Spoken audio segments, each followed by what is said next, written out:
Berikut merupakan senarai lagu tugasan minggu ketiga Talk to My Manager musim kedua.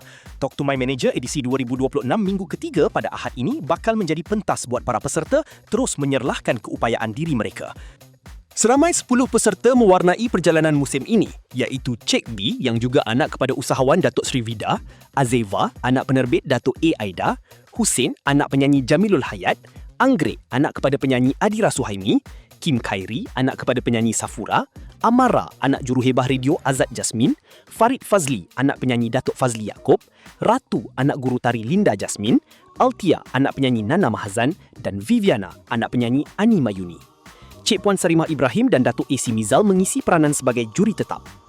Dikemudi oleh pengacara Datuk Aznil Nawawi selama 10 minggu siaran, musim kedua di saluran Astro Ria ini dibawakan secara langsung setiap hari Ahad pukul 9 malam bermula 19 April 2026 dari Auditorium MBSA Shah Alam, selain turut tersedia di aplikasi Astro Go, Soka dan On Demand di Astro Box.